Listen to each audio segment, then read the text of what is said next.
حضرت بشر آفی رحمت اللہ علیہ سے سارا زمانہ پیار کرتا تھا.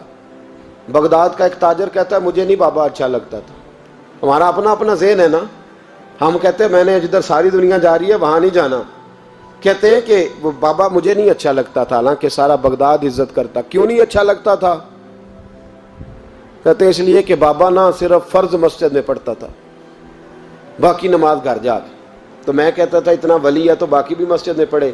کہتے ایک دن میں نے کہا جسوسی کرنی ہے اس کی, جو کہ اسلام میں منع ہے. کہتے ہیں حضرت بشر آفی رحمۃ اللہ علیہ نے جمعے کے فرض پڑھے, فرض پڑھ کے نکل گئے دوڑ کے. فرماتے ہیں میں پیچھے ہو گیا. میں نے کہا میں نے سنتیں چھوڑ دی ہیں پر اس کا پتہ کرنا ہے, سنت نفل بعد میں پڑھوں گا. کہتے ہیں حضرت بشر آفی جلدی سے نا ایک کباب والی دکان پہ گئے, وہاں سے کباب خریدے. اور میں نے کہا بوڑھے کی عمر دیکھو اور اس کے ذائقے دیکھو, اس عمر میں بھی کباب کھائے گا. اوئے ہوئے, مولوی کو روٹی نے ستایا تھا اس لیے سنت اور نفل چھوڑ آیا ہے. کہتے ہیں تھوڑا سا وہ آگے بڑھے تو نان بھائی کی دکان سے نا نان خریدے. میں نے کہا دیکھو یار, دیکھو اس کے ذائقے, گرم نان کھائے گا. بہت سارے لوگ بغداد میں رات کی روٹی کھاتے پر یہ گرم کھاتا ہے. کہتے ہیں حضرت وہ نان اور کباب لے کے نا جنگل کی طرف مڑے تو میرے دل میں خیال آیا یار بڑا ہی اس آدمی کا عجیب ذہن ہے, یہ اب سبزے پہ بیٹھ کے یہاں موج کرے گا, کھائے پیے گا, اور سنت نفل چھوڑ دی. اللہ ہزاروں مرید ہیں. کہتے ہیں حضرت جنگل میں داخل ہوئے, تھوڑا سا سفر کیا تو کچی آبادی آ گئی. کچی آبادی, ایک کچے مکان کی ٹوٹا ہوا دروازہ, باہر سے کنڈی لگی. بغداد کے ننگے پاؤں چلنے والے ہزاروں مریدوں کے اس پیر نے کنڈی کھولی, اندر گئے. ایک فالج زدہ بابا جی بیٹھے. کہتے ہیں حضرت بشر آفی نے اپنی پگڑی کھولی اور اس آدمی کے منہ سے پانی نکل رہا تھا, رال ٹپک رہی تھی. کہتے پہلے اپنی پگڑی سے منہ صاف کیا, پھر پیالے سے پانی ڈال کے منہ دھویا, پھر حضرت اس کے ٹانگوں پہ کپڑا ڈال کے روٹی کا لقمہ توڑ کے اس کے منہ میں ڈال کے کہنے لگے بابا ناراض نہ ہونا, جمعے والے دن مجھے دیر ہو جاتی ہے, ابھی تو میں نے سنت اور نفل بھی پڑھنے ہیں, ناراض نہ ہونا مجھے دیر ہو جاتی ہے. کہتے ہیں وہ بابا رو پڑا اور کہنے لگا بشر یار 14 سال ہو گئے تو روز آتا ہے. 14 سال, یہ 1 صدی کا قصہ ہے, 2-4 برس کی بات نہیں. 14 سال سے تو روز آتا ہے. میں پتہ نہیں کب تک لاش بنے پڑا رہوں گا, تو کب تک آئے گا؟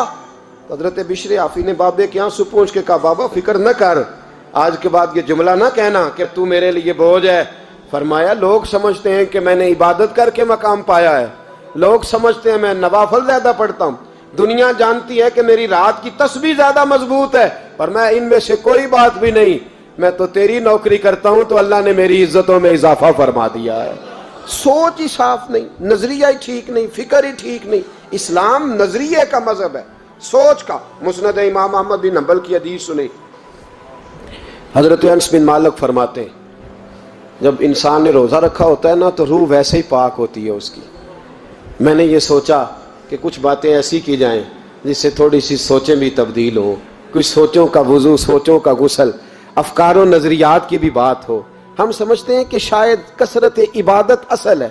اقبال کہتے ہیں یہ ذکر نیم شبی, یہ مراقبے, یہ سرور, تیری خودی کے اگر نگہباں نہیں تو پھر کچھ بھی نہیں.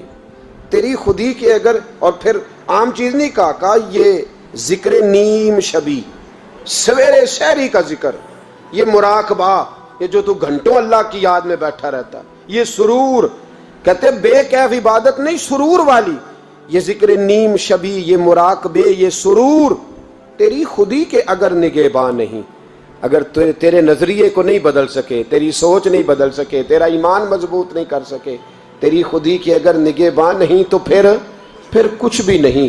اور خرد نے کہہ بھی دیا لا الہ الا اللہ تو کیا حاصل, دل و نگاہ, دل و نگاہ, دل و نگاہ اگر مسلمان نہیں تو پھر کچھ بھی نہیں. دل و نگاہ.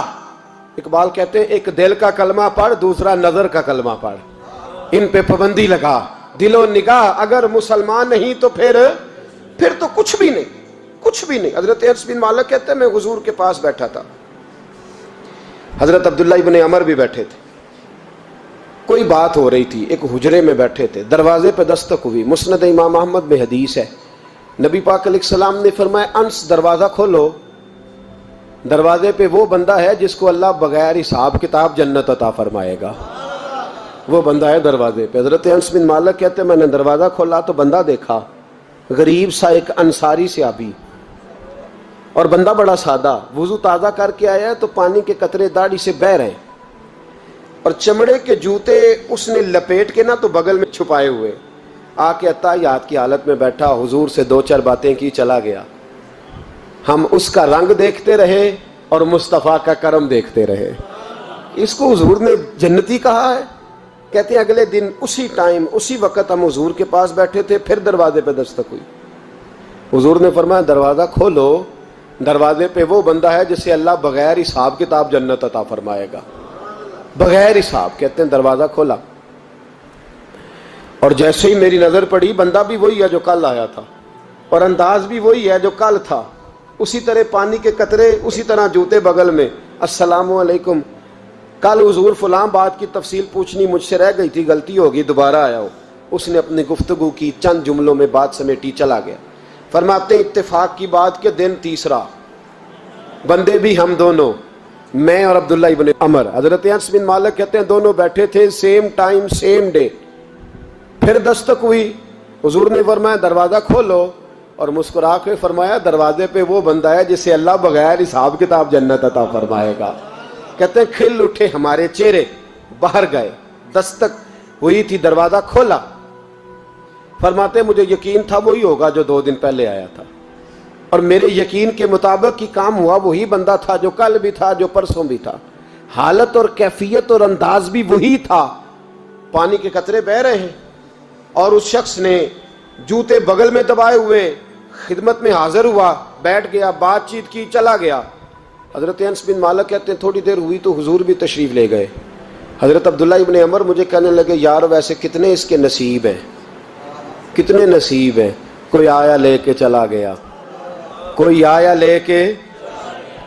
لے کے چلا گیا، کوئی عمر بھر بھی نہ پا سکا، میرے مولا تجھ سے گلا نہیں، یہ تو اپنا اپنا نصیب ہے، یہ تو اپنا اپنا، اور نہ کسی کے حال پہ طنز کر، نہ کسی کے غم کا مذاق اڑا، وہ جسے چاہیں جیسے نواز دے، یہ مزاج لطف رسول ہے صلی اللہ تعالی علیہ وسلم۔ کہتے ہیں ہم لوگ گفتگو کرنے لگے، عبداللہ ابن عمر مجھ سے کہنے لگے یار ویسے پتہ کرنا چاہیے یہ کون سا عمل کرتا ہے، پتہ کرنا، جیسے ہم نہیں پتہ کرتے کہ یہ بندہ بڑا چمک گیا، پتہ کرو کون سا کاروبار کرتا ہے، ذرا اس کی جاسوسی تو کرو۔ اور بندے بھی بڑے سمجھدار ہیں، وہ سائیڈ بزنس نہیں بتاتے، وہ کہتے ہیں وہ جو میرا علیحدہ ہے وہ نہیں بتانا، کہیں یہ نہ شروع کر لے۔ حالانکہ انسان کے پاس جو خوبی، جو اللہ نے اسے دولت دینی ہوتی ہے، وہ اپنا اپنا نصیب ہوتا ہے، وہ گھر میں بیٹھے بھی اللہ عطا کر دیتا۔ وہ کہتے ہیں کہ پتہ کرو کیا عمل کرتا ہے، تو حضرت عبداللہ ابن عمر کہتے ہیں میں اس کے پیچھے ہو گیا، اس سے سلام لی، تو میں نے کہا مجھے 2-3 دن کے لیے مہمان بنا لو گے، مان نہ مان میں تیرا مہمان، 2-3 دن کے لیے مہمان بنا لو گے؟ تو کہتے ہیں مجھ سے کہنے لگا کوئی گھر میں جھگڑا ہو گیا ہے، کیونکہ پڑوس میں تو تمہارا، قریب ہی تو تمہارا گھر ہے، میرے مہمان بننے کو جھگڑا ہے؟ تو میں نے کہا چلو ایسے ہی سمجھ لو، پر مجھے مہمان بنا لو۔ کہتے ہیں میں 3 دن اور 3 راتیں اس شخص کے ساتھ رہا، وہ کتنا صدقہ کرتا ہے میں نوٹ کرتا رہا، نماز کتنی پڑھتا ہے، اس کا کیا، میں چاہتا تھا کہ وہ عمل مجھے ملے۔ اس کی برکت سے مصطفیٰ نے اسے 3 مرتبہ جنتی فرمایا ہے تاکہ وہ کیفیات مجھے بھی ملیں۔ حضرت عبداللہ ابن عمر کہتے ہیں کہ میں نے کوئی خاص چیز نہیں دیکھی، وہ عشاء پڑھتا تو فجر تک بستر پہ کروٹیں لیتا، اور میں الحمدللہ اٹھ کے تہجد بھی پڑھتا، نوافل بھی پڑھتا۔ کہتے ہیں وہ 1 سپارہ پڑھتا، میں 3 پڑھتا۔ فرماتے اس نے 3 دنوں میں کھجور بھی صدقہ نہیں دیے کہ کھجور بھی، اور میں نے بڑے بڑے غریبوں کی مدد کی۔ میں کہنے لگا کہ عمل تو میرا زیادہ ہے اس سے، پھر خوبی کیا ہے؟ خاص توجہ کرنا، اسلام اور دین کا جو فکری اساس ہمیں صحابہ نے دی۔ حضرت عبداللہ ابن عمر کہتے ہیں میں نے تیسرے دن اسے کہا بھائی اللہ تیرا بھلا کرے، تو نے بڑی خدمت کی، میں نے جانا ہے میرا کوئی جھگڑا نہیں ہوا تھا، میں تو بس تیرا عمل دیکھنے آیا تھا کہ تو عمل کیا کرتا ہے۔ تو وہ صحابی کہتے ہیں مجھے کہنے لگے یار تو میرا عمل دیکھنے آیا تھا، مجھے بتا تو صحیح کیا نے، اور کیوں دیکھنے آیا میرا عمل، تجھے کیا ضرورت پڑی میری جاسوسی کی؟ تو کہتے ہیں مجھ سے جب اس نے سوال کیا تو میں نے اس کو کہا بھائی تو 3 دن آیا نا ہم بیٹھے ہوئے تھے؟ کہا ہاں میں آتا رہا ہوں۔ کہا 3 دن نبی پاک نے فرمایا اللہ تجھے بغیر حساب کتاب جنت عطا فرمائے گا۔ تو میں چاہتا تھا کہ میں ذرا جاسوسی کروں، ذرا دیکھوں، کھوج لگاؤں کون سا ایسا عمل ہے، آپ بھی ذرا دھیان دیجئے گا، کون سا ایسا عمل ہے، حالانکہ تو عشاء پڑھتا ہے اور اٹھ کے فجر پڑھتا ہے، میں تہجد بھی پڑھتا ہوں، تیرا سپارہ 1 ہے میرے 3 ہے، کون سا ایسا عمل ہے جس کے سبب تجھے جنت ملے گی؟ کہتے ہیں وہ صحابی کہنے لگے یار کوئی ایسا عمل نہیں، کوئی شے نہیں، میں اس قابل ہی نہیں، من نانم کے من دانم، جو میں ہوں مجھے پتا ہے۔ کہا پھر کوئی بات تو ہوگی، تیری مہربانی بتا دے، میں نے 3 دن 3 راتیں محنت کی ہیں، بتا دے۔ کہتے ہیں وہ کہنے لگے اگر تجھے بتاؤں نا تو پھر سن، میں جب رات کو سوتا ہوں تو اپنے دل پہ نظر ڈالتا ہوں، اور سویرے جب اٹھتا ہوں تو پھر اپنے دل پہ نظر ڈالتا ہوں، موبائل پہ نہیں، کنجی پہ نہیں کہ چابیاں کدھر ہیں، بٹوے پہ نہیں، میں رات کو سوتے ہوئے بھی اپنے دل پہ نظر ڈالتا ہوں، سویرے اٹھتے ہوئے بھی میں سب سے پہلے اپنے دل پہ نظر ڈالتا ہوں۔ فرماتے ہیں الحمدللہ میرے دل میں کسی کا حسد نہیں ہے، کسی کے بارے میں کوئی کینہ نہیں ہے، کوئی کسی کے بارے میں میل نہیں، میں اللہ کے ہر بندے کے بارے میں سوچ، نظریہ، فکر اچھی رکھتا ہوں۔ اور فرمایا میں تیرے بارے میں بھی عبداللہ یہی سوچتا ہوں کہ تو مجھ سے زیادہ نیک ہے۔ الحمدللہ اس وقت بھی میرا ذہن یہ ہے کہ انس بن مالک مجھ سے زیادہ پرہیزگار ہے، اس وقت بھی میری سوچ یہ ہے کہ محبوب کے سب صحابہ میں سب سے کمزور میں ہی ہوں۔ نبد عبداللہ ابن عمر کہتے ہیں میں نے اس کا ہاتھ چوما، میں نے کہا سمجھ آ گئی ہے، تیرا نظریہ، تیری سوچ پکی اور سچی مسلمان ہے، تو دل اور روح کا مسلمان ہے، تو نظر اور روح کا مسلمان ہے۔ یہ سبب ہے کہ اللہ کے رسول نے زمین پر چلتے ہوئے بھی تجھے 3 دفعہ جنت کی بشارت عطا فرما دی۔